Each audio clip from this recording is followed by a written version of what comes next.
5.4 millones de niños y niñas, adolescentes, son víctimas de abuso sexual en México. De acuerdo con la Organización para la Infancia, Aldeas Infantiles, 6 de cada 10 de estas violaciones se producen en casa. El 60% de los casos, el agresor es un familiar que pertenece al círculo cercano a la familia. Fíjense bien en cuanto a esto. Este fin de semana asistí a una plática a la Biblioteca Pública del Estado, donde nos presentaron una plática que se diga, tengo una superabuelita, ¿sí? La historia de Lucy y Paco. Y esta historia, pues, nos plantea el problema que hay sobre el abuso sexual. Y bueno, esta condición la realizó Fin de la Esclavitud. ¿Y qué observamos en esto? Sabemos, hoy se sabe, que las violaciones ocurren, pero se dan en casa. Y es por esta razón que en alguna medida hoy se está aprobando que las niñas de 13 años o alrededor de esa edad puedan ir a abortar sin la autorización de sus papás, porque en muchas ocasiones se da esta problemática en la familia. Entonces, no estamos de acuerdo con eso. Alumbra, que es una comunidad de conocimiento y práctica, presentó el reporte de violencia sexual infantil en México, los análisis de indicadores de incidencia delictiva en 2021. El año pasado se cometieron 54,314 delitos sexuales a nivel nacional. 115 niñas y adolescentes fueron víctimas de feminicidio tan solo el año pasado. La trata de personas contra niñas, niños y adolescentes aumentó casi el 30% de 2019 a 2020. Otro dato importante. En el periodo de diciembre de 2018 a abril 2022, las autoridades registraron 3,386 víctimas de feminicidio y 9,511 de homicidio doloso, el 73.75%. Todos ya sabemos esa serie que nos está presentando el la Suprema Corte de Justicia de la Nación, del caso del caníbal. Y este caso, pues, es algo muy notorio para todos nosotros que nos está afectando por haber logrado hacer tantas muertes. Y fíjense por qué me dio el gusto de poder poner este tema. ¿Por qué? ¿Qué observo? ¿Por qué la comunicación en la familia? Recientemente escuché en la web un caso de abuso sexual infantil, ¿sí? Esta chica denunció haber sido violada desde los 3 a los 12 años por su papá, su hijo, su tío y su abuelo. Y le pedía a Dios que ya se quería morir. María de los Ángeles Tobio se llamaba así, o así se llama y le dicen Marita. Relata haber vivido y haber sido sometida en su hogar del Mar de la Plata al silencio y naturalizando los abusos que padecía por parte de su papá, su tío y su abuelo. ¿Qué observamos en esto? Pues toda una problemática. Pero aquí cuando le preguntan a ella, si ella se quería morir, si estaba flaca, si tenía golpes porque la golpeaba con la pistola, el papá, la cuestión es, ¿por qué no se dieron cuenta? ¿Qué es lo que pasó que no se dieron cuenta en su familia de lo que le estaba pasando a una niña? Falta de comunicación. Ella no quería ya hacer sentir mal a su mamá y casi no quería hablar al respecto, pero todos los demás familiares, observar los cambios que hoy sabemos que vive una persona que ha sufrido abuso sexual y no hacer nada, o no visibilizarlos o no hablarlos, este es un problema de comunicación. Otro dato más importante, el estudio sobre los asesinos seriales. Resulta que estos han tenido una infancia marcada por los maltratos psíquicos y físicos, lo cual determina de manera coadyuvante la personalidad que el asesino serial va a manifestar durante su adultez. Fíjense bien. ¿Qué es lo que pasa cuando se investiga en forma retrospectiva a estos individuos que han hecho han hecho muchos homicidios seriales, sobre todo a mujeres, que de alguna manera, ¿qué es lo que hay en su historia? Heridas emocionales. Los factores ambientales han influido demasiado, que los psicólogos dicen que se puede crear a un sociópata. Los estudios muestran que el 60% de los psicópatas han perdido a uno de los dos padres. El infante es privado de amor maternal. Los padres están ausentes o alejados. Hay un régimen incorrecto de disciplina. Un padre impecable y la madre débil. El niño aprende a obrar, a odiar a la autoridad y a manipular a la madre. Y los padres disfuncionales que en privado devastan al infante, mientras que a la sociedad presentan una fachada de familia feliz. O sea, vivir bajo las apariencias. ¿Qué observamos en esto? Una familia disfuncional, una familia, dicha en otras palabras, tóxica, una imagen que no corresponde hacia lo externo, por eso muchas personas no podían haber denunciado que algo estaba pasando, pero que de alguna manera en la escuela sí se debieron de haber manifestado algunos síntomas y no se hizo nada. En cuanto a la conducta que se da en el escenario del crimen, se analiza cómo se asesinó a la víctima y qué se hizo posteriormente con su cuerpo. La muestra de análisis se compone de 233 asesinos en serie que han sido víctimas de maltrato infantil. Los crímenes de estos sujetos ocurrieron, o este estudio se hizo de 1850 a 2014. Entonces, todos conocemos muchos, y están en la web, de estos asesinos seriales. Y bueno, ahora ya me adentro. Ahorita presenté pues la problemática. Por una parte, el abuso sexual infantil, los feminicidios y todos los homicidios que se están cometiendo en asesinatos de personas que son homicidios seriales. Viene pues aquí al escenario la doctora Peggy Ostrowski.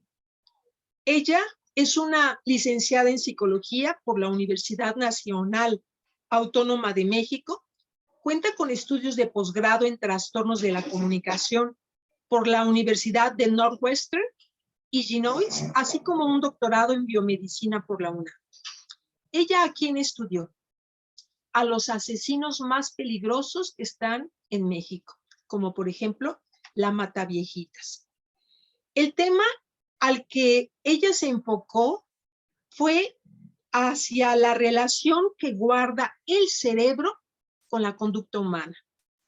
Sobre esta correlación han analizado numerosas investigaciones sobre neuropsicología en el lenguaje, la memoria, la violencia, entre otros temas.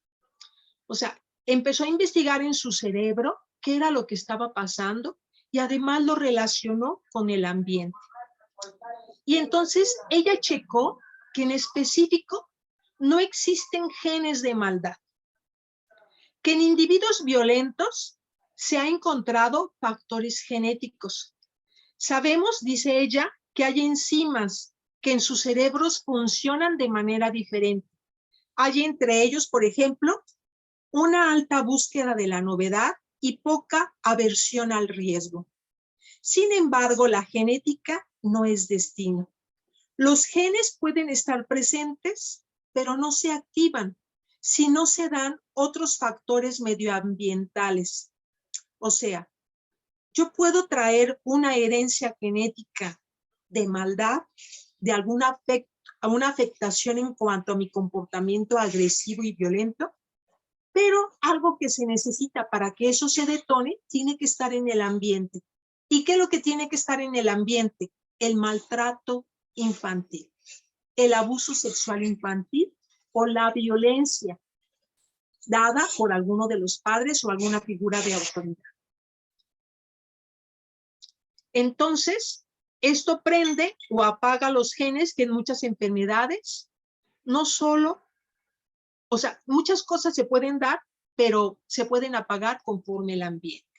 Por ejemplo, sabemos que se dice hoy en día que la diabetes es genética, pero muchas veces esto se despierta en relación al entorno, en relación a un ambiente donde hay mala alimentación. Y yo puedo traigo una predisposición, pero me veo más afectada si el ambiente está dado por una mala alimentación. Dice la doctora Peggy Ostrowski, nosotros encontramos que las historias de abuso físico, psicológico, de negligencia o de indiferencia hacen que los genes de violencia se prendan en las personas que tienen una susceptibilidad genética. Dice además que las estructuras cerebrales donde se producen las emociones son muy primitivas y antiguas, mientras que las zonas frontales y prefrontales del cerebro, que son más recientes en la evolución, son las que controlan la apropiada expresión de las emociones. Sabemos, pues, que existe en nuestro cerebro una zona específica que tiene funciones de control, de coordinación, de conciencia, de memoria, de percepción, de emociones, como las amígdalas. Y entonces, en el área prefrontal, son zonas, las frontales y las prefrontales, que se ven afectadas en individuos que son con situaciones violentas. Dice ella, precisamente por ser de más reciente evolución esas áreas, en todos los seres humanos se encuentran sujetas a procesos de maduración cerebral y de aprendizaje que son progresivos y pueden verse afectadas por el medio ambiente. Por ejemplo, experiencias muy tempranas de abuso podrían afectar el desarrollo de esta corteza cerebral.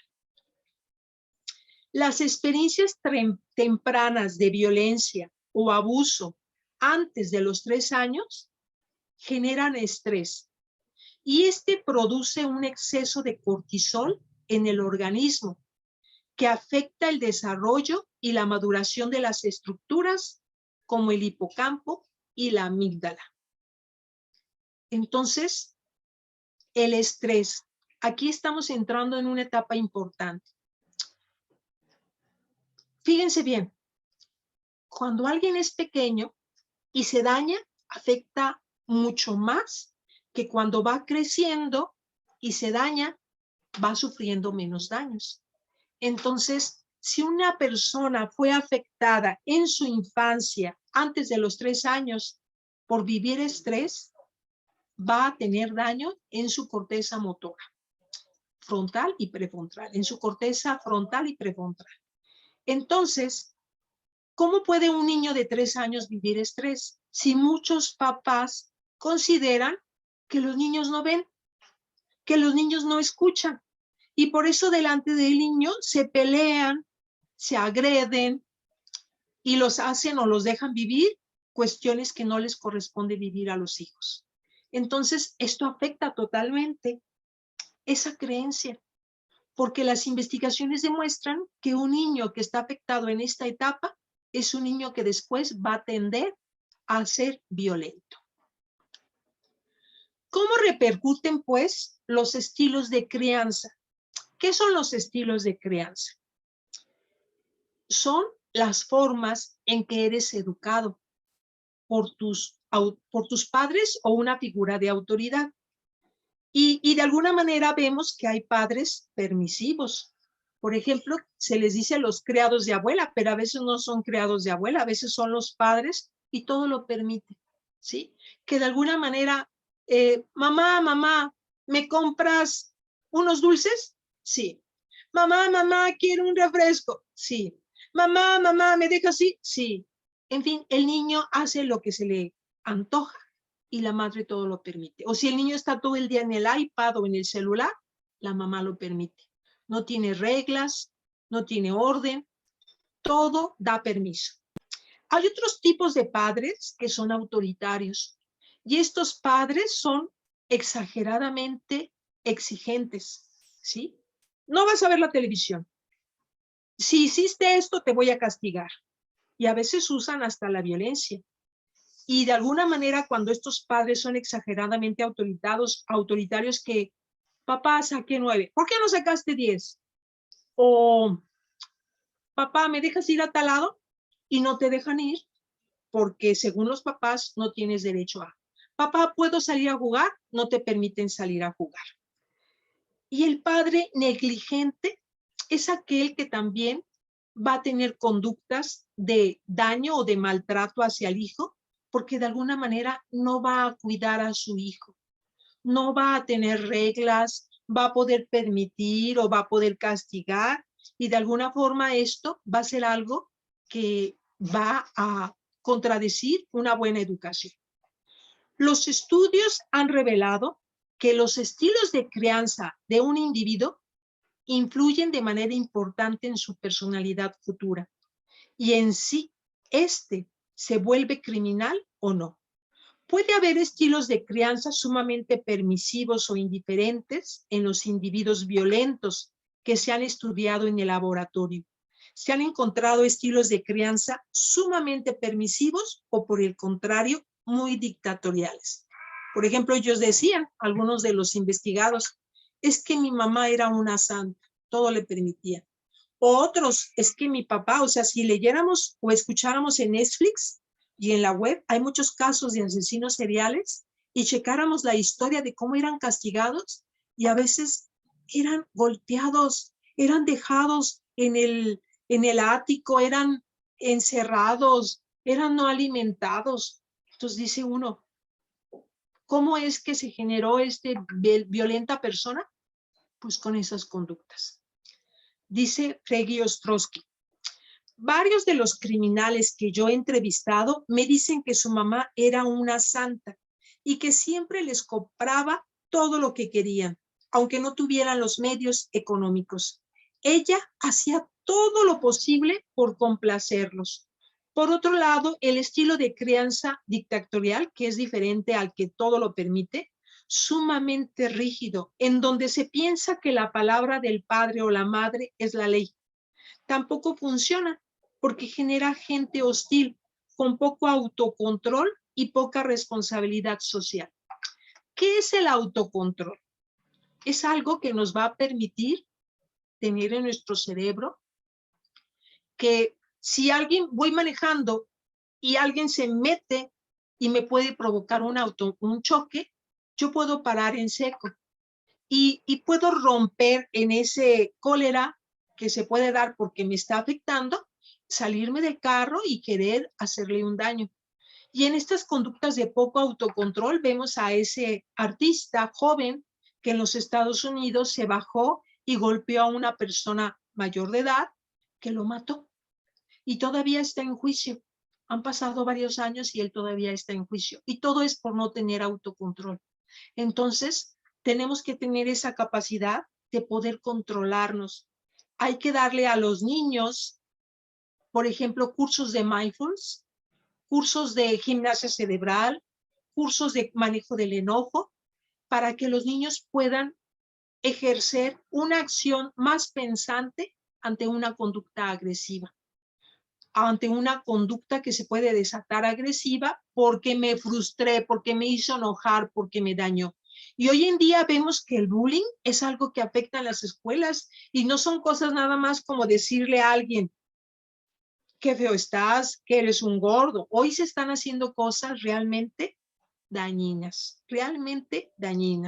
¿sí? Dice la doctora Fregui Ostrowski, esos estilos de crianza no enseñan a las personas a tener autocontrol. El estilo de crianza que funciona es poner límites, que haya reglas, pero que éstas sean negociables de acuerdo a la personalidad individual.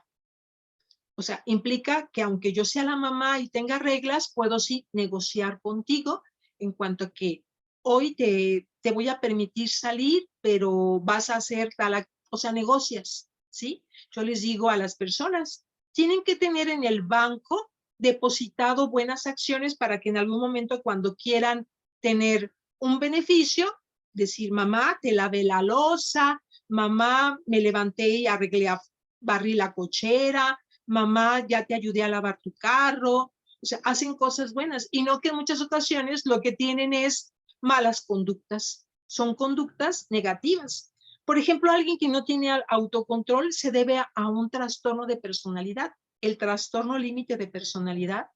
Me ha tocado ver que ahorita tengo una paciente que de repente rompe en cólera y hace acciones de que me atravieso y sin fijarme provocando que me atropellen.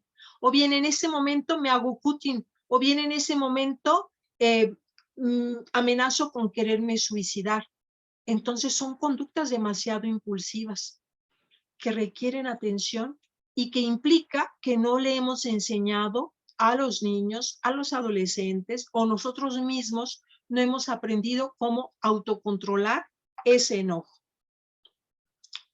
Nosotros hemos identificado, dice la doctora Peggy Ostrowski, periodos críticos en el desarrollo de un individuo violento o criminal, de 1 a los 3 años, otro a los 5 o 6 y uno más a los 13 años, de manera que se pueden desarrollar programas de intervención tempranos en los que se modifique la forma de interacción del individuo con su cuidado primario y con los maestros.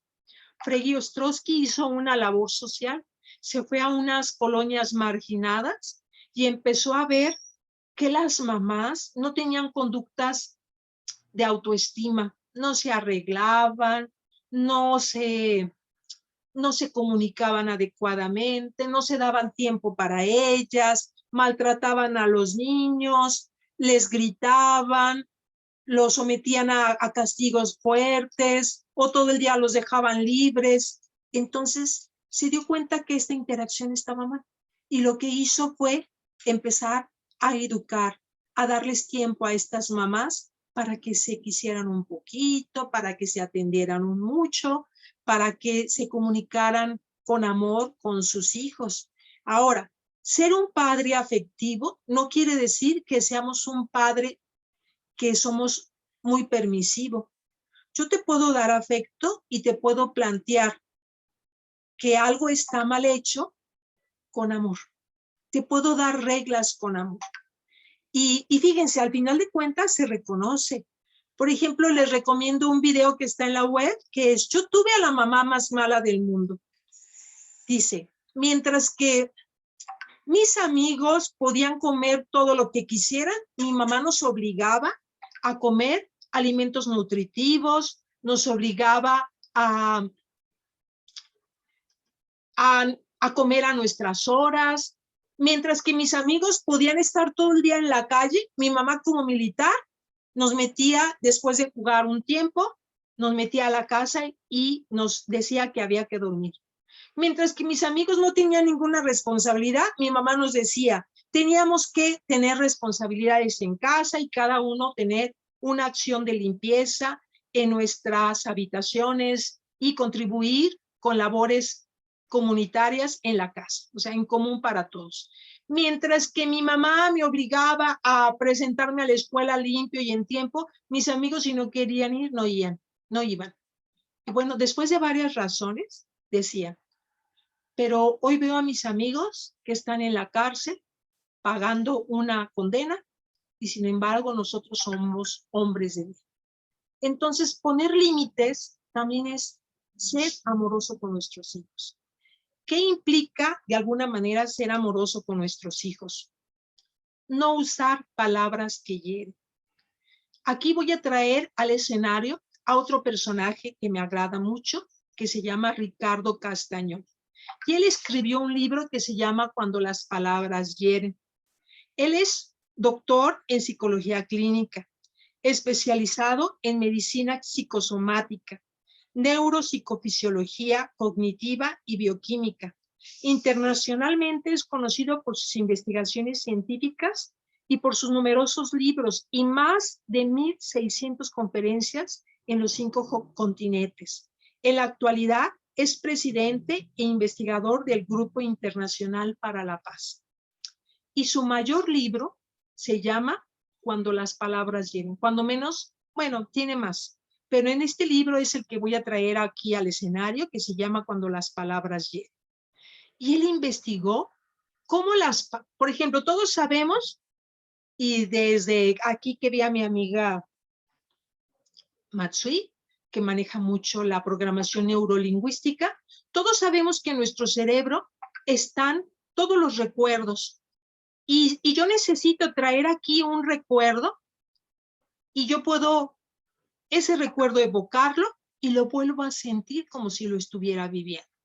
Y de hecho, cuando nosotros manejamos algo de una hipnosis ericksoniana, planteamos el retroceso, la regresión en cuanto a las diferentes etapas de la vida, hasta llegar a los 3 años, a los 5, te encuentras con una persona que te ha hecho daño, y esa persona, o sea, tú puedes recordar los hechos y vivenciarlos. Si tú los recuerdas, es como volverlos a vivir. Entonces, ¿qué necesitamos nosotros?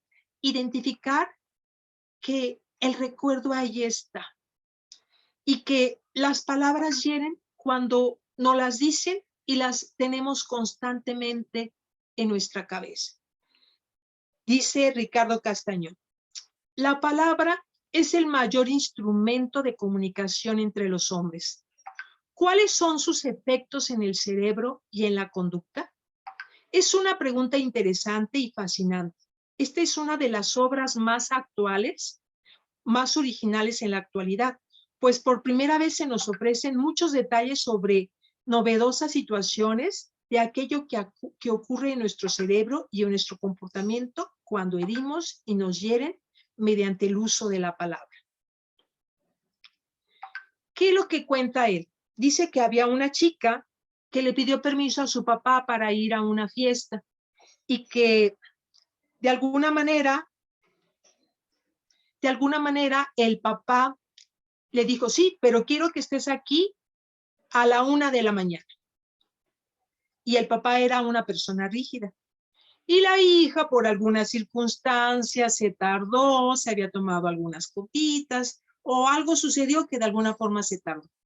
Y el papá, cuando la recibió en la madrugada, le dijo, ve nada más, ¿por qué llegas tarde? De ti ni un borracho te va a querer. Y resulta que ella estuvo pensando lo que le estaba pensando, lo que le dijo su papá. Y de alguna forma, al decirle todo eso, ella buscó a un novio, el cual era un borracho. Y después le dijo a su papá, papá, quiero que sepas que me voy a casar y que sí me quiso, es un borracho y que sí me quiso. Entonces, ¿en cuántas circunstancias hay que nos marcan lo que te digan a ti? Por ejemplo, aquí tenemos que aprender técnicas de comunicación. ¿Cómo voy a plantear que algo está mal hecho? Usar palabras que impliquen el problema y luego cómo me hace sentir. Por ejemplo, hija, cuando tú llegas tarde y no estás a la hora que hemos acordado, esa es la situación que está pasando, a mí me hace sentir que no te importo. Yo me siento mal. Siento que no estás obedeciendo porque me estás haciendo daño. Y entonces esto es importante para de alguna manera no plantear las condiciones de forma nada más así como enojada y plantearle con una sentencia negativa. Es que siempre eres el siempre, el nunca, siempre te pasa lo mismo, siempre haces todo esto malvado. Entonces necesitamos trabajar eso. Hay muchas técnicas para poder hacer una excelente comunicación. Por ejemplo, es importante que nosotros a nuestros hijos y a nuestra pareja les demos tiempo. Estamos dando tiempo. No se trata nada más de dar de calidad, se trata de dar tiempo. A mí me gustó mucho cuando tenía mis hijas chicas, que trabajaba todo el día. Soy maestra universitaria y estuve muchas horas en clase. y tenía un tiempo de libre, de no tener que dar clase, y lo usaba para comer. Mis hijas salían una a las 12, otra a la 1. Entonces, una del kinder y la otra de la primaria. Y de alguna manera ya me encontraba o las recogía, y de alguna forma yo estaba en la Prepa 11, que está en el Centro Universitario de Ciencias de la Salud, y ahí está cerca la unidad deportiva se me fue el nombre ahorita, de los patos, donde hay patos, se me fue el nombre, Tucson, el Parque Tucson. Y llevaba a mis hijas con comida preparada en una canastita, y ahí veíamos a los patos, ahí les daba de comer, ahí se ponían a brincar. O sea, ¿de qué manera sustituí esa falta de tiempo de trabajo por hacer que mis hijas comieran en un ambiente agradable? Hoy en día sabemos que muchas mujeres tienen que llevar a sus hijos al trabajo, y en ocasiones estas han contado el rechazo que han vivido. Entonces, se ha visto pues que necesitamos darle el valor a la crianza de nuestros hijos. Y con esto de tiempo y calidad, fíjense bien, cuando yo las recogía de la escuela, las miras, tienes que hacer un contacto ocular y mirarlas. Hija, platícame cómo te fue, sin querer queriendo, como hoy se hace la terapia infantil. A un niño no lo pones de frente a ti y le preguntas, bien, cuéntame cómo fueron las cosas. No, con un niño empiezas a jugar con la plastilina, les pones a hacer arte terapia, usar pintura, los pones a recortar, estás jugando con ellos, un juego de mesa puede ser, y les preguntas, como sin querer queriendo, platícame cómo te fue en la escuela. Ay, fíjate mamá, que bla, bla, bla, te empiezan a contar. Yo siento que si no hubiéramos tenido ese tiempo, si no me hubiera ayudado a ese tiempo de en que me comentaran cómo les fue, si yo las podía recoger a las 6 de la noche o a las 6:30, porque tenían derecho a guardería, y de alguna manera estar todo el día en la guardería, mis hijas ya no me hubieran podido contar lo que les pasó. Hablando de la guardería, resulta que en ese entonces mis hijas podían entrar en la guardería desde las 6 y salir a las 6 de la tarde. Y yo tenía horas entrecortadas, había días en los que podían estar en la escuela y había días en las que yo tenía libertad de horarios, o sea, eran mis horarios de 11 a 1, de 5 a 7, así, horarios todo el día, pero distanciados. Cuando yo podía, sacaba a mis hijas de la guardería y las traía conmigo. De alguna manera veía qué pasaba en la guardería, que los niños de guardería, de estar todo el día ahí, llegaba el papá y no se querían ir con el papá porque no lo conocían, porque se habían encariñado con las niñeras. Y de hecho en la guardería tenían una regla, estar cambiando a las niñeras para que no se diera esa identificación tan específica con una de las niñas o con uno de los niños y una niñera. Entonces, ¿con quién tienen que identificarse? Contigo, contigo. ¿Cómo se tienen que identificar? Platicando, jugando. Yo me arrepiento si hay cosas de las que no he hecho bien, que de alguna manera por llegar a casa y procurar arreglar y cuidar, que me pedían, mami, cuéntame un cuento. Y a veces no se los contaba porque yo tenía que, como dice la canción, mamá tiene mucho que lavar, mucho que planchar, y bueno, tenía mucho que hacer. Entonces, el tiempo se va. Necesitamos dar tiempo de calidad, mirar a los ojos, abrazar. ¿Saben cómo es como se dan los abrazos? Porque hay muchas formas de dar un abrazo. Y de hecho, así les digo hoy en día todavía a mis hijas que ya son jóvenes. Hija, dame un abrazo. Yo sé que tú no lo ocupas, pero yo sí. Entonces, un abrazo se da si está fuera la persona que está frente a mí, así, ¿sí? De tal manera que pongamos corazón con corazón, la abrazo, y ya que yo escuche su corazón palpitar junto al mío, la puedo retirar y le puedo dar un beso. Le doy la mano, y es un saludo de mano que a veces hay quien te saluda con las puntitas. Es un saludo de mano que tampoco es como hay quien te lo da con toda la fuerza que te aprieta o así tan sutil que nomás parece que te hace un pasón. No, es una mano cálida, es una mano que aprieta pero no de más. Y esto que tú mires a los ojos y con mirarles a los ojos les preguntes, hija, ¿cómo te va? ¿Cómo estás? Platícame cómo te fue en la escuela o cómo te fue en el trabajo. Y ya te platican. Si aún así, dando tiempo, dando diálogo, muchas cosas se afectan también en la familia, porque hay factores externos de lo que se dan en otros lados, en la universidad, de los que les inculcan, que de alguna manera se pueden convertir en un factor o una conducta de riesgo en cuanto al desarrollo de tu hijo o de tu hija. Bueno, ahí es importante no tener suposiciones y en este caso cuestionarlas. Identifica la suposición, comprueba la suposición y pregunta con empatía y con curiosidad. Invita a la otra persona a comprometerse a la solución. Por ejemplo, veo que no llegaste temprano anoche y de alguna manera esta situación de que el esposo no llegó temprano anoche puede ser, no te intereso, ya no quieres estar conmigo, ya no te gusta que platiquemos en la noche, y entonces tú estás pensando que él puede tener otra mujer o que ya no te es fiel o que ya no te quiere. Entonces identifica tu suposición, compruébala y pregúntale, me estoy dando cuenta de que estás llegando muy tarde después de trabajar.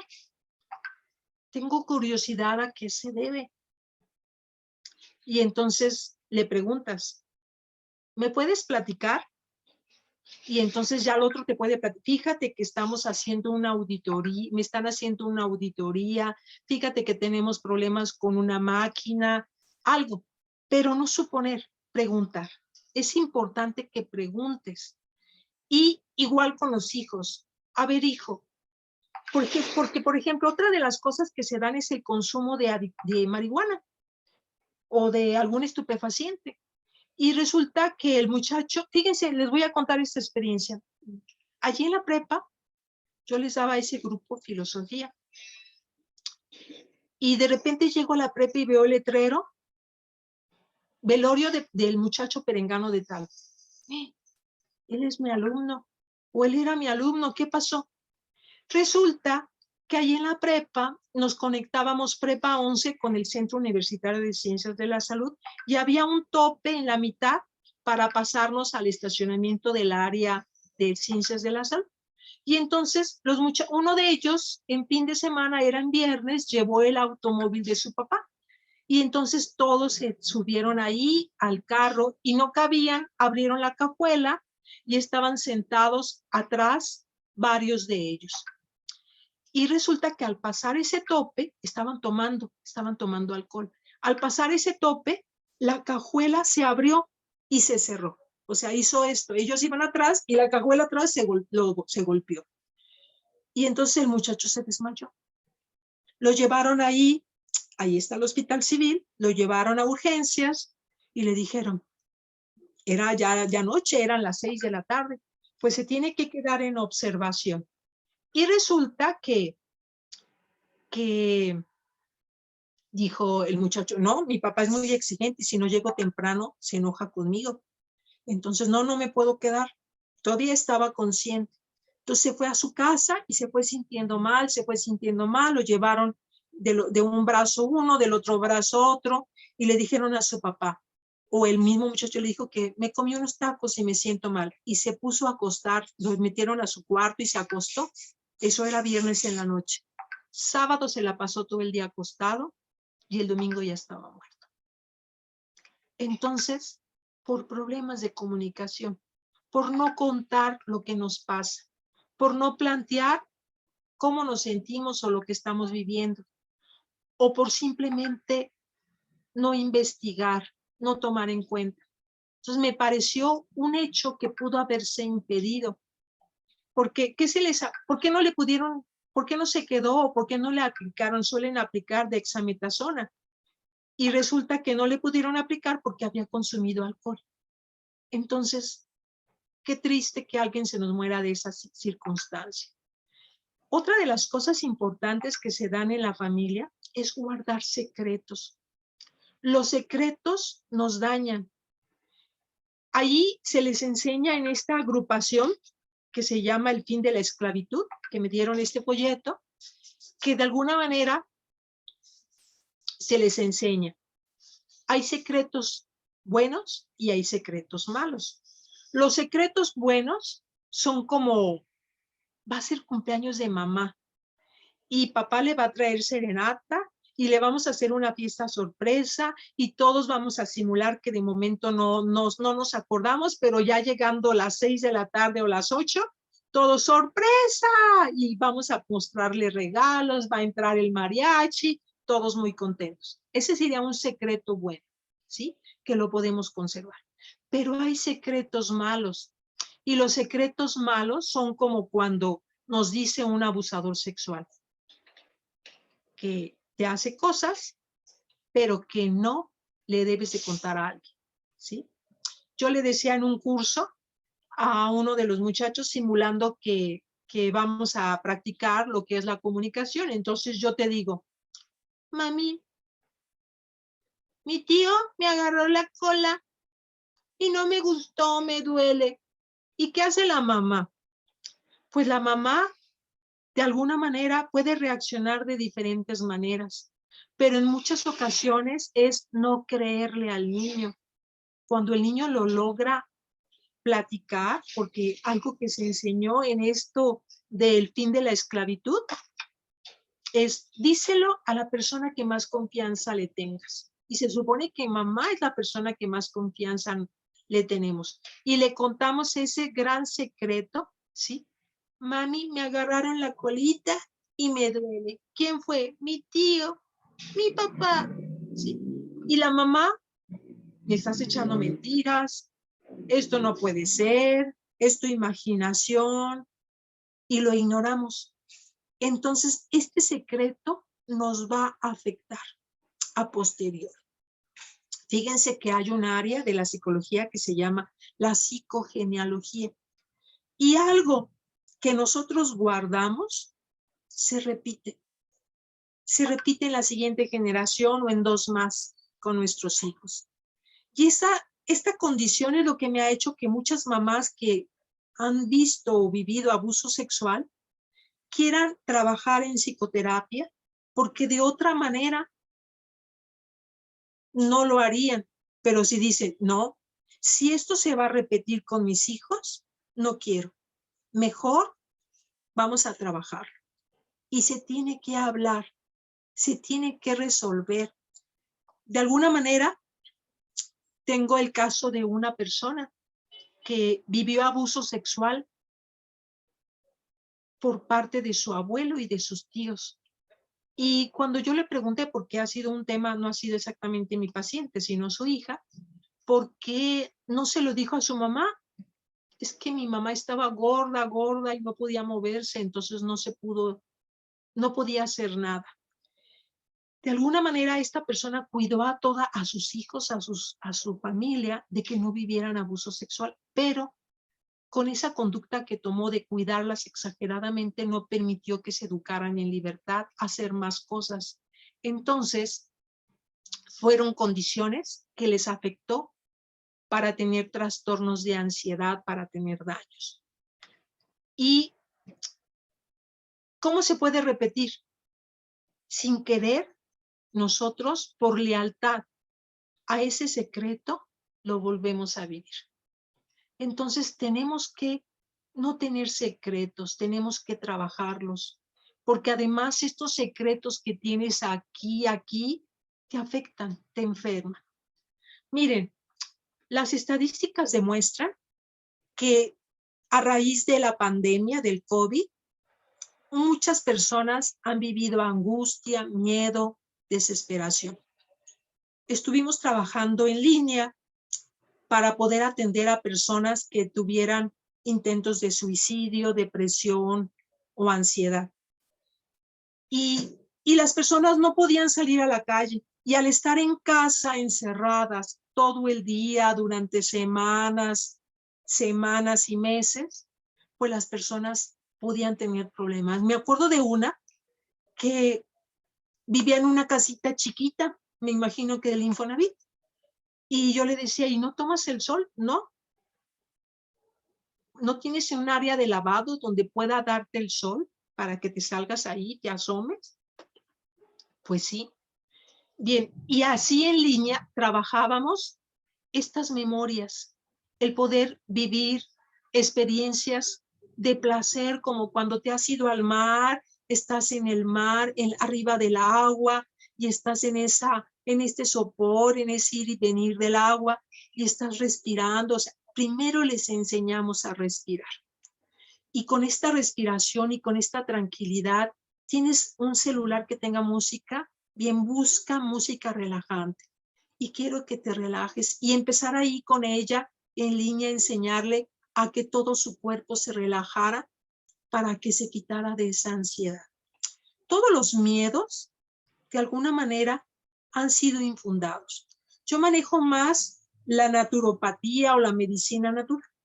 Y con esto hay una creencia que de alguna manera también desde la homeopatía, que es que tu propio cuerpo tiene la capacidad de curarse solo. Hay muchas enfermedades que no necesitan de medicamentos, lo que ocupan es de tu propia capacidad para curarte. Y entonces, ¿qué se requiere? Buena alimentación, un ambiente agradable, tomar energía como estar en la tierra, tomar el sol, usar el barro, el comer y quitarte lo alcalino de tu cuerpo, la acidez de tu cuerpo y volverte alcalino. Entonces, hay condiciones naturales. Y luego entender el ayuno terapéutico. Si de alguna manera tú te enfermas con ayunar, tu propio cuerpo va a fagocitar, se va a comer lo que le está haciendo mal. Y tomar agua, tomar jugos. Entonces, y creer como Calimán que tienes una fuerza aquí mental que tú mismo te vas a recuperar. Entonces, todos podemos vivir épocas de crisis. Todos podemos vivir con poco dinero, pero es muy diferente que si yo tengo poco dinero me compre un refresco de cola y un gansito, a que si yo tengo poco dinero compre alimentos nutritivos y naturales, como sería una zanahoria, una manzana, comer frijoles de la olla, tortillas, arroz con frijol hacen proteína. Entonces, hoy en día vemos una situación de pobreza que nos está afectando, y más porque pensamos que tenemos que acudir al doctor. A veces tenemos que hacer que nuestra casa se tomen las medidas adecuadas para estar en un ambiente saludable. Un niño, una persona adulta que tiene un ambiente de demasiado estrés, podemos nosotros el hacer que este estrés, esta conducta, realmente nos afecte en cuanto a enfermarnos más. Fíjense, resulta que hay un alemán llamado Dirk Hammer. Dirk Hammer vivió un problema de que le asesinaron a su hijo con un balazo. Al momento de enterarse, él y su esposa vivieron daños en su cuerpo, y su esposa vivió cáncer en una mama y él cáncer en un testículo. Entonces, ¿qué es lo que pasa según Dirk Hammer? Que tenemos nosotros una emoción fuerte, no respiramos. Y esta emoción fuerte lo que nos va a provocar es que nos va a afectar en un órgano. Desde la biodescodificación hay órganos que representan un daño conforme a la emoción que estamos viviendo. Por ejemplo, el hígado se enferma por enojos, los pulmones por tristeza. Cuando no podemos, tenemos el estómago inflamado, es que es muy fuerte lo que estamos viviendo, que no lo podemos digerir, no lo podemos tragar. Cuando la garganta se enferma es porque algo no lo hemos hablado. Entonces, nosotros tenemos que identificar, y con esto hay muchas cosas que se curan con palabras mágicas. Cuando un niño se cae, es un una mamá, voltea a ver a la mamá y la mamá le dice, no te preocupes, le sobra, sana, sana colita de rana. Si no sana hoy, sanará mañana. Y el niño al ver esto, se levanta y se vuelve a ir a correr. Entonces, ¿qué necesitamos nosotros hacer? Identificar que muchas enfermedades nos están indicando que algo está pasando en el entorno, que algo ha pasado con mis emociones, que algo ha pasado con lo que estoy viviendo que me está afectando. Entonces, no va a ayudar para nada que yo esté tensa, que yo le aumente estrés. Lo que puede ayudar es primero que yo me relaje, que esté tranquila, que aprenda que hay automasaje donde yo me puedo recuperar tocando ciertas partes. Por ejemplo, la reflexología en los pies. Si tú te das un masajito en los pies a un niño, tienes un niño molesto, dale un masajito en los pies y el niño se relaja, se tranquiliza. Tú misma tienes un problema, date masajito en los pies, mételos en agua caliente y te vas a sentir bien. Hay ayunos terapéuticos. El ayuno terapéutico implica, pues, no comer alimentos fuertes como carne, pero sí tomar agua, tomar jugoterapia, tomar cosas que de alguna manera limpien tu estómago, limpien tu mente y sobre todo tú estar tranquilos. Existe del mindfulness, pero también existe el Ho'oponopono. Entonces, hay muchas cosas aquí en tu cabeza que tú puedes trabajar para no enfermarte más. Y si estamos en casa, es muy importante que manejemos límites, que manejemos conductas afectivas y amorosas con los miembros y que no nos enfademos porque estás invadiendo mi área. Hay una investigación donde existe una jaula y sometes a estrés, metes a una rata y la rata está tranquila, metes otra y se aparean, comen muy contentas, metes otra y empiezan a disputarse a la pareja y a los alimentos, metes otra y empiezas a agredirte y molestarte unos con otros. Y toda esta conducta lo que pasó al estar todos en casa. Entonces, ¿qué tendríamos que hacer? Tener autocontrol, tener una mente superpoderosa. Existió un individuo de alta, supuestamente lo querían dañar y lo metieron a una cárcel que ahorita no se me viene el nombre en los Estados Unidos, Alcatraz me parece, y que lo dejaron en un espacio de 4x4 donde querían que se muriera. Nomás le pasaban los alimentos por debajo. Pero este individuo en una conducta de Superman, de Super Calimán, se concentró y se programó para hacer ejercicio, limpió el lugar, hizo, y cuando le abrieron la celda y pensaron que ya lo iban a encontrar todo destruido, todo dañado, casi muriéndose y enfermo, el cuate salió bien. Y hay otra película que les quiero recomendar que se llama Espacio Interior.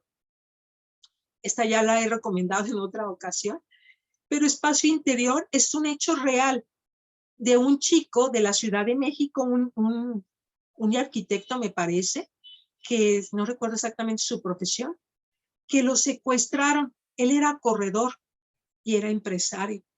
Y lo secuestraron. Y resulta que le avisaron a su familia que le tenían que entregar en efectivo, suponer una gran cantidad. 3, 4 millones. Imagínense una cantidad fuerte. Y a este señor lo metieron a un baño. Y ya en el baño, ¿qué hizo el señor? ¿Saben?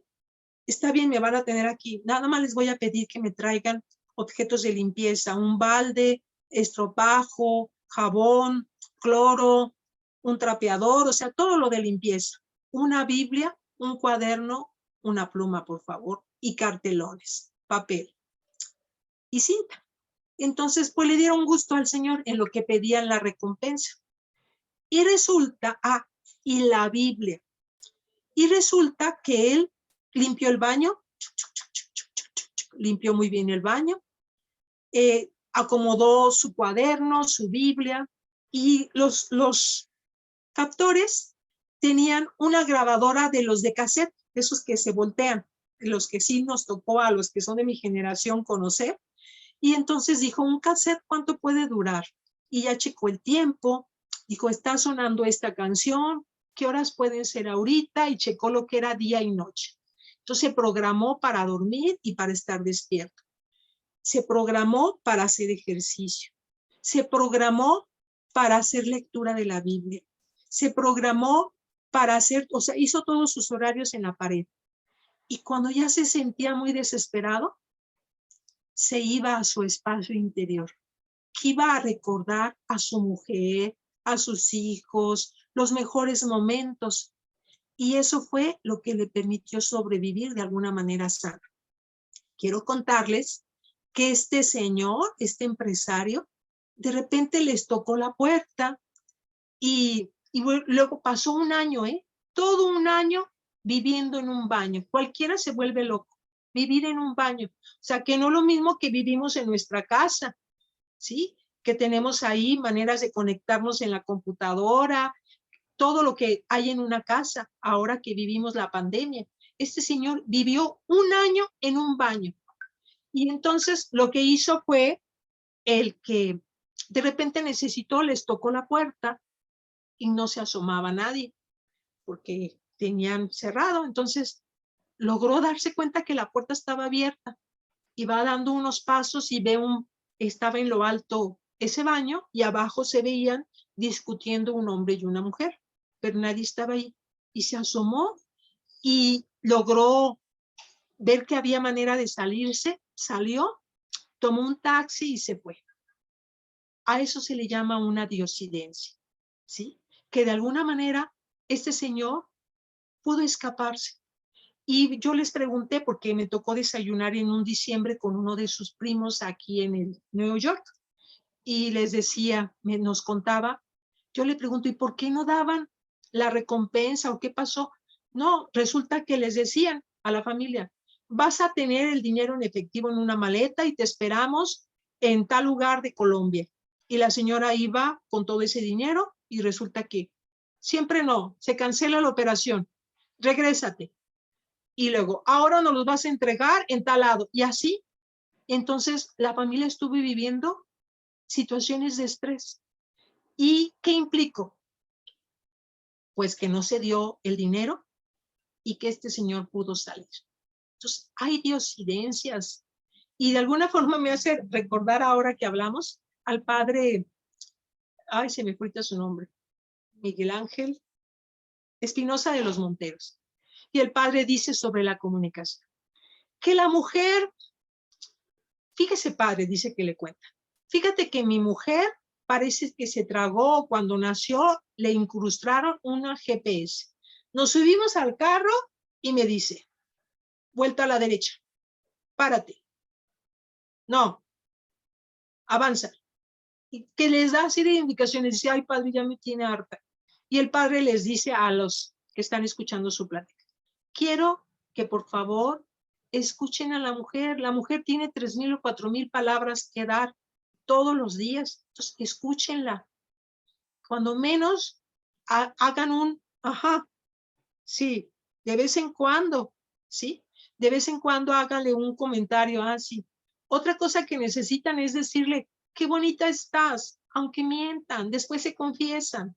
Entonces, realmente no es tan sencillo así la comunicación como que alguien nada más te haga un monosílabo, como que sí, como no, te escucho.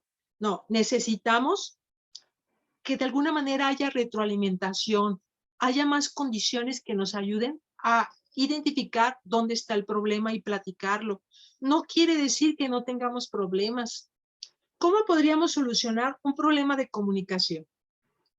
Cuando estaba en el albergue, trabajé en un albergue para adictos y nos poníamos en un círculo y si alguien quería arreglar un problema con el otro, era quiero hablar con Pedro. Muy bien, los dos pasaban al frente. Y ahí estaban al frente los dos, con las manos atrás. Con amor y con respeto, te quiero plantear que me disgustó mucho que en el momento de la comida me aventaras las tortillas. Me lastimó porque me sentí que me maltratabas, que no me diste respeto, ¿sí? Primero es dar la queja y luego, yo te pido que para otra ocasión, aunque tengas mucha prisa por entregar las tortillas, tengas el cuidado de dármela en la mano o de ponérmela en la servilleta. la tercera condición. ¿Qué se va a lograr si tú haces esto? Si tú haces esto, yo voy a poder comer a gusto, yo me voy a sentir estimado por ti, yo voy a tener la condición de no generar enojo contra ti y vamos a ser buenos amigos. Entonces, eso también se tiene que enseñar en casa, se tiene que trabajar en casa, porque no quiere decir que como seres humanos no nos enojemos, no quiere decir que no vivamos situaciones que nos estén afectando. Necesitamos de alguna manera nosotros trabajar con buenas estrategias como esta, ¿sí? Bueno, a mí me gustaría ahorita, si existiera alguna pregunta, que la escriban y poder empezar a contestar algo. Si no, continuamos.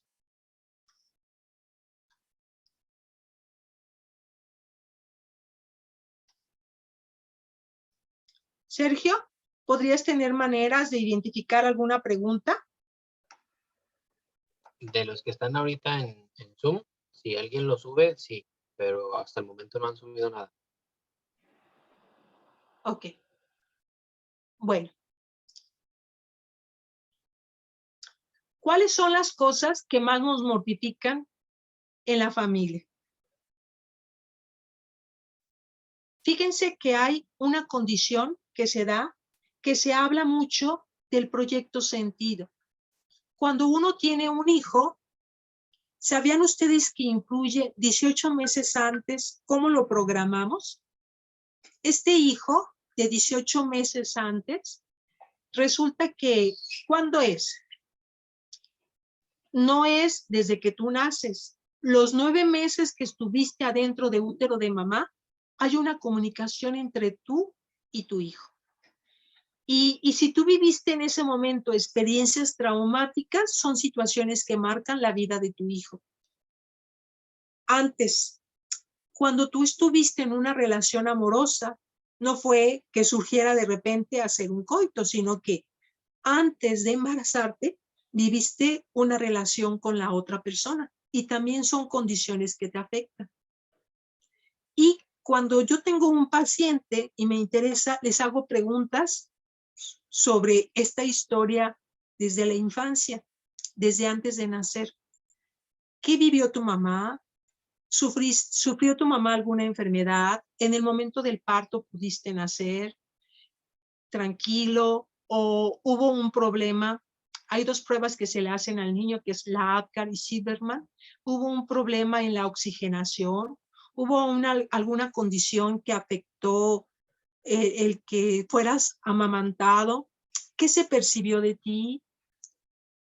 ¿Te querían o no te querían? ¿Tu mamá deseó abortarte o no deseó abortarte? ¿Y saben qué? En nuestro cerebro está marcado ahí toda la historia de las personas.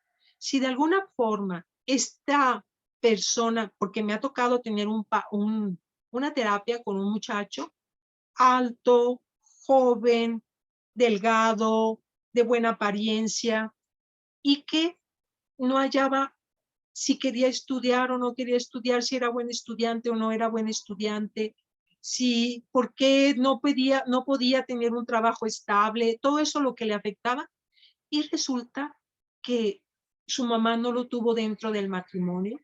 Cuando le dijo a su pareja que tenía un niño, y ella misma pensó hasta en abortarlo, y bueno, lo tuvo, al final no abortó, pero la mamá no tuvo las demasiadas conductas de autocuidado, le vivió con su mamá o se fue a vivir poco tiempo después con su pareja, pero no pudieron establecer una buena relación. Y sentirse como que eres un estorbo en la vida te hace que a posteriori tú sientas que ya no puedes estar ahí, que te afecte, que tú sientas que de alguna manera tu vida no tiene sentido, ¿sí? Déjenme ver qué hay en el chat aquí. Buena tarde para todos, nada más. Los participantes. Uy, Sergio, estamos bien poquitos. Leo Rodríguez, María Ofelia Hernández, que ella es mi amigocha, Norma Guzmán. los que están aquí en el Zoom son solo Ajá. los que tienen el enlace, porque en realidad los que están o viendo la conferencia es directamente desde Facebook. Entonces no pueden participar, pero sí la están viendo. Ah, ok. Muy bien. Bueno, ok. Entonces, de algunas maneras, en nosotros está esa historia del proyecto que tienen nuestros papás sobre nosotros. Si a nosotros nos hicieron sentir que fuimos rechazados, que no venimos con una familia, me acuerdo de otra chica que tiene trastornos alimenticios y esta chica con trastornos alimenticios, lo que ahora ella tiene en su historia, pues que le checamos, es que su mamá ya era la tercera hija y la tuvo después de varios años de las dos primeras y que en realidad ya no quería tenerla. Entonces, cuando una mamá no quiere tener a su hijo, lo que hace es afectarle en cuanto a que no te quiero dar de comer, no te doy pecho. En cuanto a que, me acuerdo de una señora, en mis inicios de trabajadora de la psicología, que decía que tuvo gemelas. Y las gemelas, una nació a tiempo, más sana, con mejor peso, con mejor Apgar, con mejor Silverman, y la otra nació más pequeña. Y entonces se tuvo que quedar en ese entonces, hace más de 35 años, me acuerdo de esta historia, se tuvo que quedar en el hospital, en la incubadora. Entonces la mamá se fue con una hija y la otra se quedó en la incubadora. Hoy en día, si una mamá tiene una hija que se queda en incubadora, la mamá tiene que estar ahí, platicarle, tocarle, hacerle. Pero en ese entonces no se sabía eso. Entonces se le permitió irse con su hijo y aquí dejó. Pasaron un mes, 2 meses, no recuerdo, y ya le hablan a la mamá, señora, su hija ya está bien, puede venir por ella. Y la mamá recogió a la niña. Y pues esta niña ya venía con una deficiencia en cuanto a que tuvo un retraso en el desarrollo. Y la mamá, para darle de comer, lo que hacía era, dice, me contaba ella, es que no quería comer y yo le oprimía la nariz, tenía que abrir la boca y le metía la comida. Y yo las vi ya siendo ellas dos jovencitas, mientras que una era muy desenvuelta, parecía artista de cine, la otra, aunque era muy bonita, resulta que se enjorobaba, resulta que no hablaba con seguridad, no caminaba tampoco con seguridad, y se nota fácilmente esos primeros momentos que nosotros tuvimos con nuestros hijos para la conducta de sentirse con una alta autoestima o con no sentir alta autoestima. Entonces, ¿qué hacemos en psicología? En psicología manejamos una estrategia, cuando menos en lo personal, que es como volver a nacer. El cerebro no es tan inteligente como para identificar qué cosa es verdad o no, o qué cosa no es verdad. Por eso es tan importante lo que tú te dices. Tenemos una comunicación de nosotros con nosotros. Entonces, si tú te dices, yo soy importante, se nota en tu cuerpo. Si tú te dices, yo me amo, se nota en tu cuerpo. Y si de alguna manera tú dices, no valgo, nadie me quiere, pues también se nota en tu cuerpo. Entonces, ¿qué necesitamos? Tener esa comunicación. Y como el cerebro no tiene tiempo, si tú manejas una familia de juguetes donde esté un niño, que seas tú o una niña, y vuelvas a vivir un escenario que sea lo más parecido a lo que a ti te hubiera gustado que estuviera y manejaras esos lenguajes en ciertos tiempos, ¿sí? De alguna forma es como si volvieras a nacer. Es un ejercicio y probado está que genera beneficios aquí, en tu cabeza. Porque en muchas ocasiones no venimos de una relación amorosa, no venimos de una situación donde nos hayan dicho que nos aman, no venimos de unos padres que estén muy contentos con nuestra presencia, de momento, aunque después sí, pero eso ya nos afectó aquí en nuestra conducta. Entonces, ¿qué necesitamos? Volver a nacer, volverán a ser con conductas que son importantes. Bien, sabiendo pues que no hay preguntas, a mí me interesa manejar el perdón. Resulta que hoy en día podemos tener mucho enojo contra mamá, contra papá, contra el esposo, contra un hermano, porque hizo cosas que me afectaron.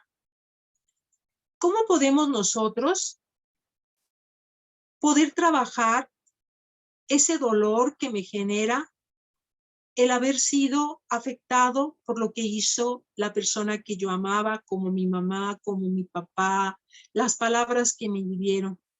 ¿Cómo puedo yo arreglar en mi cerebro el daño que me hizo una persona que está en mi propia familia y que es mi hermano?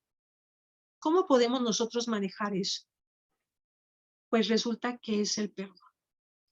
El perdón no es hacerle un bien al otro. El perdón es hacerme yo mismo un bien. Porque el enojo, la envidia, el odio, es un veneno que en vez de dársela al otro, yo me la trago. Entonces, ¿cómo puedo yo manejar ese perdón? Se les llama heridas emocionales. Hay una dinámica, les decía a ustedes, que se llama hipnosis ericksoniana, donde nosotros podemos trabajar en una regresión a la etapa en la que se suscitó el problema. Y yo puedo traer a la mente a la persona que me hizo daño y le puedo plantear en una carta de duelo lo que me lastimó. Y podría ser así. Yo, y pones tu nombre. Te escribo a ti y pones el nombre de la persona que te hizo daño. Porque me has generado mucho dolor. Y puedes empezar a enunciar todas las condiciones del dolor que te afectan. ¿Te acuerdas de aquella ocasión en la que me dijiste que era un estúpido, un tarado y que nunca iba a ser algo importante en mi vida? Bien, me lastimaste. ¿Te acuerdas de aquella vez que yo te dije que ocupaba de ti, que necesitaba que estuvieras a tales horas y que tú simplemente me dijiste que no estabas? Y así puedes enumerar 1, 2, 3, 4, 5 situaciones que me hayan afectado y yo plantear que cada una de estas cosas me generaron dolor, me generaron tristeza, me hicieron sentir que la vida para mí no tenía sentido, me quería morir. Y narras todo, lo escribes todo. Ya que escribas todo, te vas a dar el hecho, porque escribirla tampoco se escribe en un solo momento. Se escribe a veces en diferentes momentos porque te genera mucho dolor todo lo que estás recordando.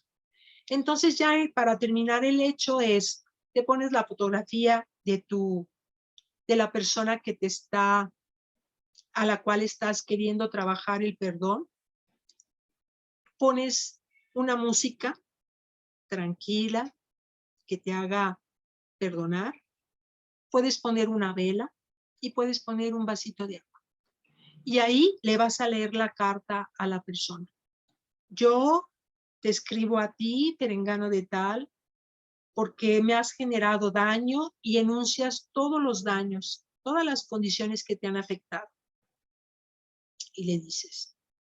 Y con esta carta te quiero decir que te libero de todo lo que me generas. Te libero de todo este daño que me has provocado y este malestar y esta emoción de enojo en mi corazón. Y también, perdón, te libero a ti de toda la culpa, de todo lo que me has generado, y me libero de todo lo que has generado en mí. Sigue tu camino, que yo seguiré el mío. Y de alguna manera esto lo lees delante de la fotografía, al final la quemas y con eso muchas cosas se arreglan, te lo aseguro. Puedes vivir el perdonar a personas que te han hecho mucho daño sin que esa persona esté presente, ¿sí? Es muy importante que nosotros perdonemos y que nosotros nos liberemos de todas estas cosas que nos están afectando nuestra vida. Y a veces los vivimos entre hermanos, porque los hermanos podemos tener generadas por las condiciones que nuestros padres no son justos, a uno le dan más privilegios que al otro, el más chiquito se aprovecha de las condiciones de beneficio de que la familia ya creció, de que suceden muchas cosas en familia. ¿Cómo lo puedes resolver? Con el perdón, ¿sí? Porque podemos durar años sin hablarnos. Bueno.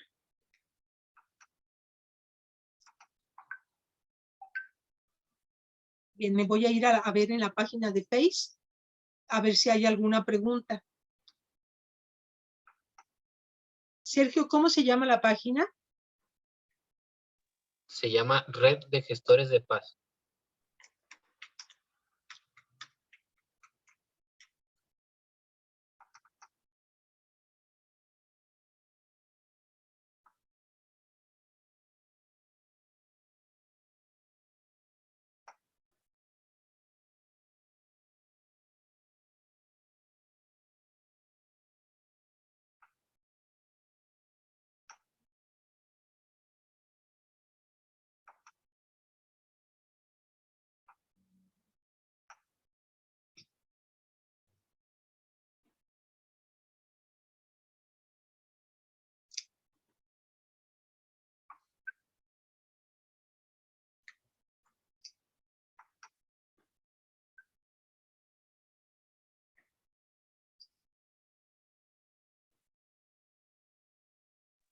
Ya le mandé el enlace por el WhatsApp. Sí. Sí, ya te vi. Ya te estoy viendo aquí. Y estoy viendo que dice, es necesario perdonar para poder seguir. Estoy viendo que dice, es necesario perdonar para poder seguir. Dice, excelente idea para hacer el ejercicio, dice Alma. Cristina Galván, es necesario para poder seguir, por eso de quemar la foto. No, no se va a quemar la foto. Nada más la carta, nada más lo que escribas. Excelente ponencia, dice Lilia, te agradezco. Angélica Herrera dice, para efectos de asistencia, María Herrera. Delgado Reyes Mariabel, gracias por esta información. Interesante currículum, dice Rose Dana. Bueno, pues lancen sus preguntas. Si tienen alguna duda sobre cómo podemos nosotros trabajar, pueden ustedes plantear alguna duda en específico que tengan sobre la comunicación en la familia, sobre algún hijo que tengan con problemas, sobre la relación con su esposo. Platíquenme cómo lo podemos resolver.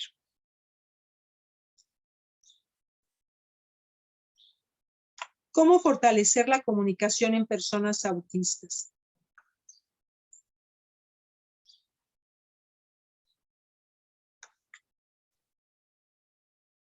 No estoy muy capacitada sobre este tema de las personas autistas.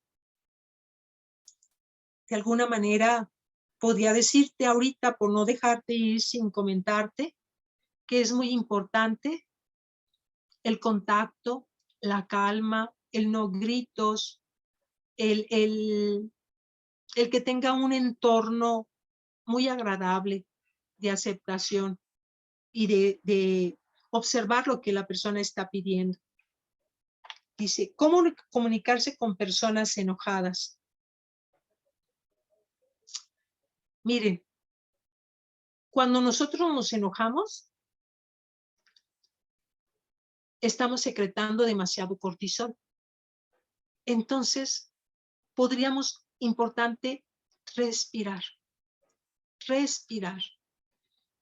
Y ya que respiremos profundamente, nosotros podríamos hacer, así se debe de hacer la respiración.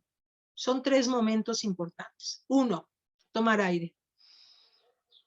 Cuento, 1, puedo contar hasta 7 o iniciar con 4.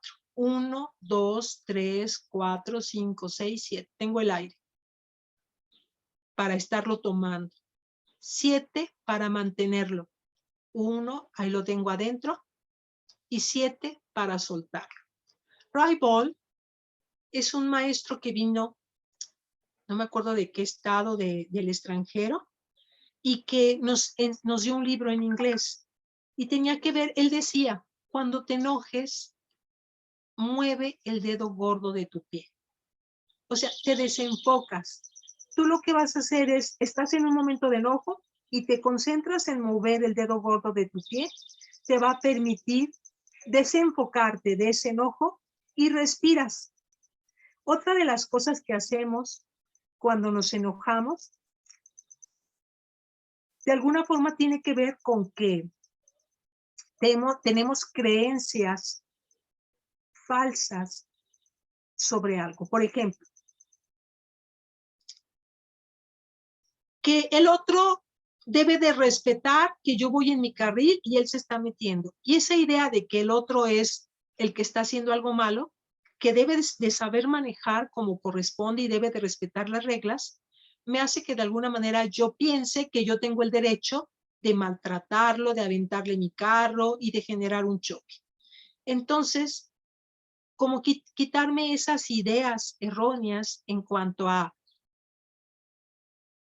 qué debe de hacer el otro y qué debo de hacer yo.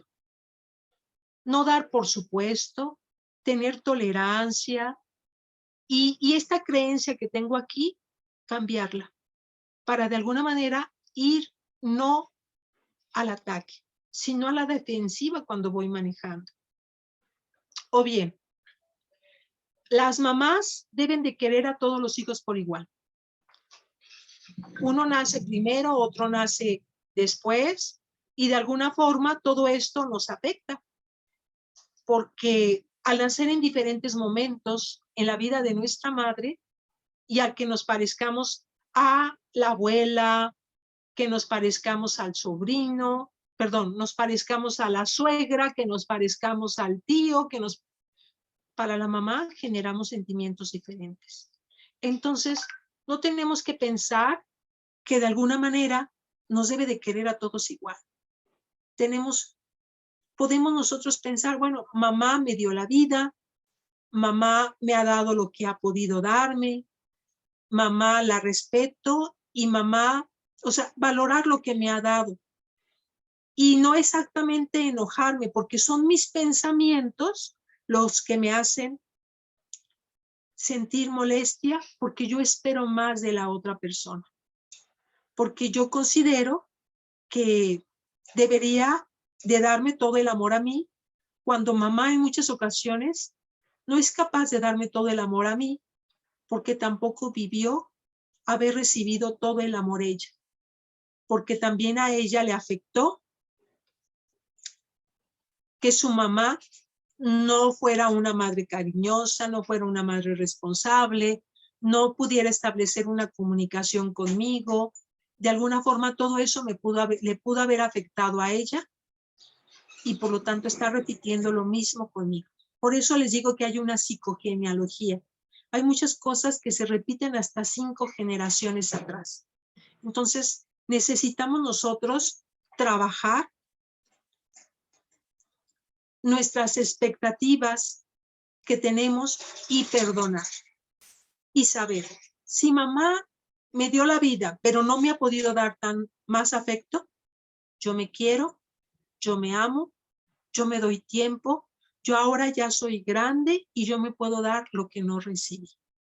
O sea, no echarle la culpa a mamá o a papá, porque en muchas ocasiones papá es muy duro con nosotros, porque también con él fueron duros. Entonces, decir, bueno, papá me dio lo que a él le enseñaron. Papá me dio la vida y con eso le honro. Tenemos que honrarlos porque nos dieron la vida. Y aunque papá hizo esto, yo no voy a cargar haciéndome la víctima con todo esa situación que me está afectando, sino que trabajo mi perdón, hago mi carta de perdón, respiro y ahora me hago responsable como persona adulta de yo resolver ese problema. Que no me diste afecto, yo me lo doy. Que no me diste tiempo, yo me doy tiempo para mí. Que no me diste, no me compraste, yo me compro. ¿Sí? Que no me escuchaste, yo me escucho. Que no me enseñaste a darme valor, yo me lo doy. Y ahora nosotros vamos a cambiar esa condición haciéndonos responsables como personas adultas y ya no echando culpas. No me diste afecto, ahora yo lo hago por mí misma, por mi persona. ¿Sí? No sé si te respondí, fue lo que ahorita.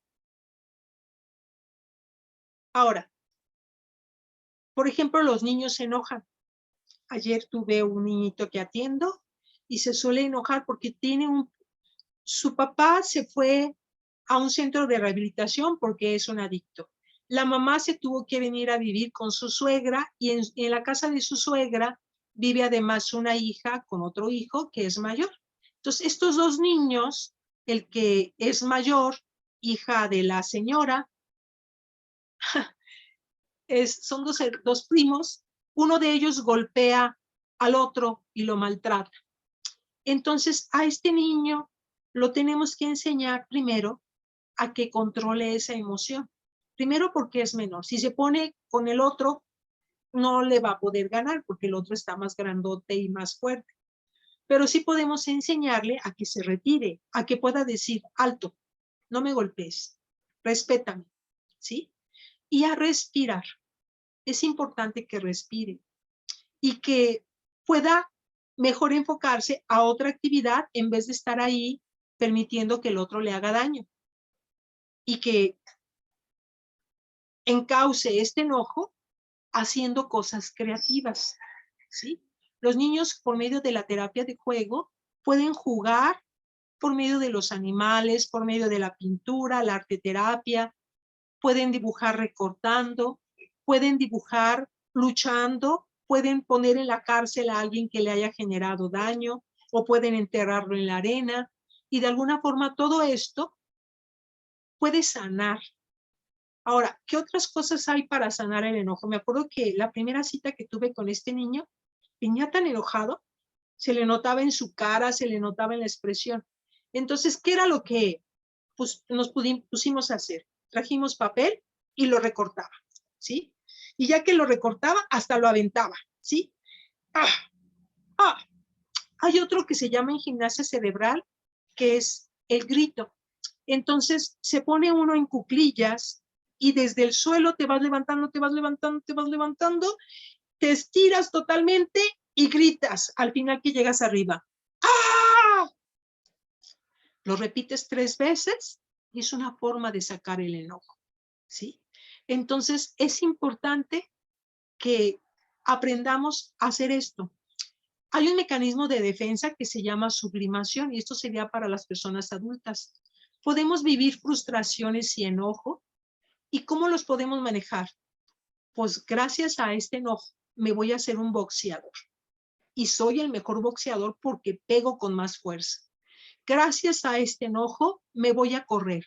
Y como tengo toda esa energía del enojo, corro con mayor fuerza y puedo ganar competencias. Gracias a este enojo me voy a meter a nadar. Y como tengo tanta fuerza de todo ese enojo, nado con más fuerza. Entonces hay que canalizar. Hay que hacer que de alguna manera nosotros podamos trabajar esquivando el enojo, retirándolo, pero con mindfulness, el Ho'oponopono, lo siento, perdóname, te amo. Metiendo esas frases, moviendo el dedo gordo del pie, haciendo gimnasia cerebral. Podemos manejar muchas cosas en cuanto a este enojo, ¿sí? Bueno, al parecer ya no hay preguntas. Cristina Galván dice que qué buena enseñanza y gracias y bendiciones. Entonces, concretizando o resumiendo, nosotros podemos ver que hoy en día se han dado un aumento de los suicidios. Y en el suicidio, algo que bueno, no estoy resumiendo porque lo estoy comentando apenas, que la persona se ha sentido tan desesperada de que no ha sido observada en su casa, de que no se cumplen sus expectativas, que ese enojo que tiene, en vez de sacarlo, lo manda hacia él. Por eso se daña. Entonces, aumentaron los suicidios. Van en aumento los feminicidios. Se ha dado toda una condición del abuso sexual que nos asusta. Y que todo eso tiene que ver con la comunicación que se da en la familia. Si yo en mi familia la protejo, dándole afecto, estableciendo un contacto visual, viendo la congruencia de lo que me platican, ¿cómo te fue en la escuela? Bien. Escuchar, observar. Hija, no parece que te vaya bien. Cuéntame. Entonces uno puede darse cuenta de que algo anda mal y escuchar. Y escuchar no como, ay, tú siempre haces todas las cosas males. Oh, te entiendo. ¿Y cómo te sientes? Y luego darles opción a que nos digan, ¿cómo te gustaría que esto se arreglara? Podemos trabajar el hacer actividades en conjunto, poder tener una mesa de juego y jugar lotería, jugar escaleras, jugar dominó, podemos jugar maratón, podemos jugar, ¿cómo se llamaba ese de hotel? Turista mundial, me acuerdo que yo jugaba turista mundial de chica, y estos juegos son largos y nos mantienen entretenidos y se va desarrollando la creatividad, se va desarrollando pues el poder comprar y vender, las matemáticas también ayudan. Entonces, si de alguna manera nosotros podemos hacer en familia actividades, y bien, no podemos salir, pero estamos aquí y vamos a hacer ejercicio. Vamos a quitar todo de la sala, nos vamos a atender y vamos a hacer abdominales, vamos a hacer cintura, vamos a hacer brazo y vamos a tener distribuidos los tiempos y usando palabras de afecto. No te sale muy bien ahorita, pero te va a salir bien conforme lo vayas practicando. Hijo, lo estás haciendo bien. Hijo, te quiero mucho. Siempre mirarlos a los ojos y ponerles una mano en el hombro y decirles, hijo, te quiero mucho. Hacer palabras amables. Qué bueno que ya te vas a la escuela. Qué bueno que ya regresaste. Qué bueno que te comiste todo. Me gusta mucho cómo te ves. O sea, tenemos que hacer palabras amables. Tenemos que arreglar, como les decía que se hacen con los adictos, el perdón. Que dos hermanos están molestos, párense uno frente al otro. Que uno le exprese al otro cómo se está sintiendo. Me ha lastimado mucho que el día de hoy yo quería usar la bicicleta y no me la prestaste. Y yo te quiero decir que me sentí muy dañado, me sentí muy mal.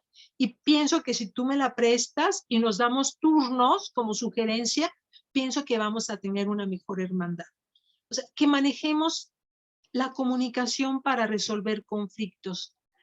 Que papá y mamá observen a nuestros hijos. ¿Cómo se observan las conductas de abuso sexual infantil? Primero, un niño que ha abusado, esto se les decía en la normal superior de especialidades en la cual trabajé, les decía a los maestros con especialidad en psicología, ¿qué harían ustedes si un niño en la escuela se está tocando demasiado sus genitales? Niño, no te toques ahí, o simplemente darte cuenta de que el niño está viviendo un conflicto, que se está aislando y nomás está obsesivo por hacerse ese tocamiento. Entonces tenemos que observar, si un niño se orina en la cama, algo le está pasando para que después de haber tenido control de esfínteres, después de haber tenido control y ya no se orinaba en la cama y de repente se orina, de alguna manera está pasando algo que había que checarlo, había que dialogarlo, había que seguir observándolo. Que el niño ya no quiere ir a la escuela, pues respetarle, que no quiera ir de momento, pero investigar qué es lo que está pasando, que de alguna manera te está no dando ya ganas de ir a la escuela.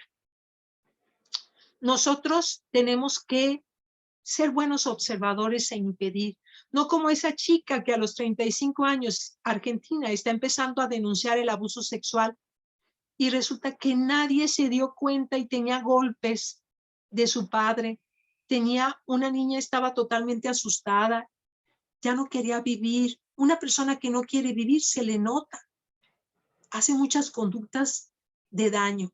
Entonces hay que ser observadores, hay que tratar con afecto, hay que dar tiempo con calidad, tiempo donde convivamos. Sugiero mucho que convivamos al comer y que quitemos los celulares. Vienen los celulares aquí y vamos a comer y platicar en la comida. Distribuir, uno se va a encargar de servir el agua fresca, no den refrescos. Otro se va a encargar de servir los platos o de traer las servilletas y todos vamos a platicar. Y hay que tener momentos de risoterapia. Vamos a ver quién cuenta el mejor chiste. Y así, contando el mejor chiste, vamos a hacer tiempos de calidad donde la persona se sienta feliz y amada en casa. Y podemos dar afecto, no exactamente dar regalos. Por ejemplo, hoy es cumpleaños de Juanito. Bien, vamos a darle regalos de afecto. Juanito, yo te quiero decir que eres formidable. Me encantan esos ojos que tienes tan hermosos, con esas pestañas que te cubren como sol, esa carita. Otro hermano, yo te quiero decir que a mí me ha agradado mucho cuando tú me defiendes en la escuela. Y todo el mundo te va diciendo todo lo bueno. Son regalos que no cuestan dinero y que se pueden dar en familia. Que es muy importante también cultivar lo que tengamos de religión, generar valores, generar respeto. La familia que reza unida también permanece unida. Tenemos que trabajar mucho por el bienestar de la familia en base al amor, a la comunicación. Las palabras hieren, como dice Ricardo Castañón. Dice la doctora Peggy Ostrowski. Hay tiempos críticos de 3 a 5 años, de 5 a 8, y que requiere mucho que nosotros estemos ahí y demos conductas amorosas. Entonces hay que hacerlo, porque hoy nos asusta que estén tantas personas asesinando a otras. ¿Cómo es que este tipo hizo esto? Se crió en una casa donde no se le dio afecto. Tenemos que establecer vínculos sanos. En otra ocasión podemos platicar acerca de los vínculos que se establecen, cuáles son los momentos en los que se establecen estos vínculos, cómo se dan los vínculos sanos y cómo enseñar al niño que aunque yo trabaje, para mí eres muy importante. Si a mí me hablan por teléfono y me dicen, señora, su hijo está aquí en la escuela y necesita venir, yo ir por mi hijo. Saber y respetar que nuestros hijos salen a tal horario e ir por ellos, no que se nos olviden. Tenemos que recordar muchas cosas de nuestros hijos y demostrar el afecto con los recuerdos que nos atrae esto. De, hijo, yo sé que te gusta el chocolate y te compré una nieve de chocolate. Hijo, queremos dibujar. Tenemos que hacer actividades en común y dar afecto. Bueno, pregunto, para aumentar autoestima de adolescente y en separación de padres, los niños, ¿cómo cuidar sus emociones? Fíjense, un adolescente tiene una necesidad de generar su individualidad y en ese momento adolece de madurez. Entonces va a buscar separarse de mamá. Primero se da una relación de afecto donde yo quiero contigo, me decían mis hijas, yo quería salir a algún lado, mami, yo quiero contigo. Después vino la adolescencia y es hija, yo quiero contigo, mamá. No puedes ir porque a mis amigos no les gusta que vayan los papás. Entonces, tenemos que identificar que los hijos tienen un periodo para ellos crecer, para ellos reconocer quiénes son. Y en esta persona de saber quiénes son, van a rechazar a los padres. En este momento los padres tenemos que tener esa capacidad de identificar que están en la etapa de la adolescencia y no creer que ya no nos dejaron de querer o ya no nos quieren, simplemente tienen que crecer. Los hijos se abrazan, se estrechan y se dejan ir. Son prestados, no son para que estén con nosotros. Entonces, en este momento de separación e individuación, los niños tienen que volar. Y en ese afán de poder volar, van a separarse de mí y van a rechazarme. Y a veces me van a rechazar como que si yo le digo, ve a misa, quizá en ese momento ya no quiere ir a misa. Vamos a jugar, ya no quiero ir a jugar. Entonces tenemos que establecer lazos muy fuertes para que se logren mantener con un beneficio. Y si en algún momento papá y mamá se están separando, saber que papá y mamá se separan porque ellos tienen algo que les nace poderse separar para estar mejor, pero que no dejan de querer a los hijos. Papá te sigue queriendo igual, porque aquí hay otro tema importante, la alienación parental. ¿Cómo yo uso a mis hijos como una pistola para atacar a mi pareja? Entonces aquí es, si mi hijo dice, quiero ir con papá, darnos cuenta de que el hijo ocupa más papá por su identidad, por su personalidad, y que esto es sano. No tenemos que ponernos celosos ante estas condiciones. Entonces, aunque sea adolescente y mi hijo diga, mamá, no quiero ir contigo, está bien, hijo. Tenemos que dar palabras de afecto. Yo te respeto y te quiero. Si tú no quieres ir, muy bien, ve a tal lado donde tú quieres, compórtate bien y nos vamos a ver a tales horas o te recojo a tales horas. Entonces, no vertir comentarios negativos. Es que tú eres de lo peor, es que tú te pareces a... No, no, no. Darle siempre comentarios positivos, darle siempre palabras afectivas de valor para él, ¿sí?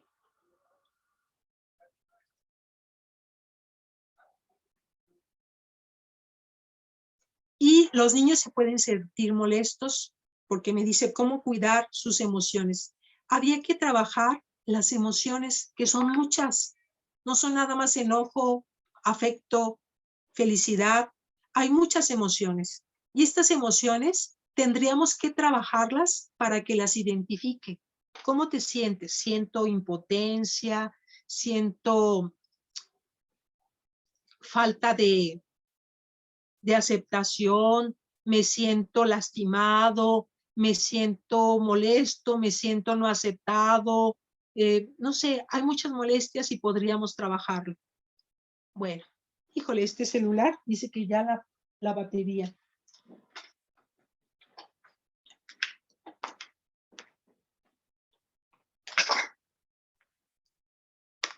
Bueno, Sergio, ¿algún otro comentario que tú me quieras hacer?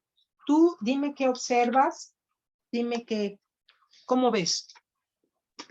Muy importante, maestra, muy importante los temas que maneja, muy importante la situación y todo el aprendizaje que nos estamos llevando hoy, porque es algo que sin duda todos en cualquier momento o parte de la vida cotidiana lo podemos utilizar y nos beneficia muchísimo. ¿Cuántas veces las mismas personas, nosotros mismos vivimos con rencor, con familiares, con amigos, con compañeros del trabajo, que muchas de las veces son cuestiones ajenas a nosotros o que no sabemos ahora sí que lo que la otra persona está viviendo, está pasando y nosotros podemos juzgar sin siquiera saber la situación de las personas y asimismo las personas con nosotros. Entonces, es algo que es muy importante. Considero que las herramientas que hoy nos presentó son de gran utilidad.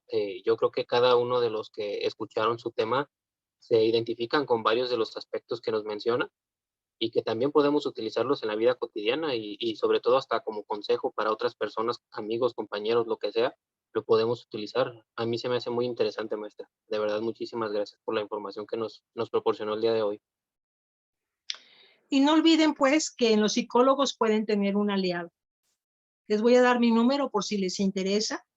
Cualquier duda, un comentario. 333-955-2157. Repito, 333-955-2157. Bueno, Si no hay algún otro comentario o duda, pues vamos a, siendo ahorita las 7:55. Bueno, ¿algo más que quieras para despedir esta sesión? Pues agradecerle, maestra, agradecerle en nombre de la Red de Gestores de Paz por su valioso tiempo que nos proporcionó, su tema, sin duda una gran ponencia, y a todos los que nos están viendo, también darles las gracias a todas y a todos por estar aquí presentes. Y igual, seguimos en contacto con diversos temas y diversas ponencias que más adelante la misma red los va a proporcionar. Muchas gracias, maestra, y enhorabuena. Gracias a ti. Gracias a todos los escuchas, gracias a todos los que preguntaron, gracias a todos los que comentaron. Realmente me hubiera gustado más tener un diálogo con ustedes y en base a esto poder ir avanzando. Pero bueno, ahí está lo dicho. Felicidades. Gracias, que pasen excelente noche. Hasta luego. Hasta luego. Gracias.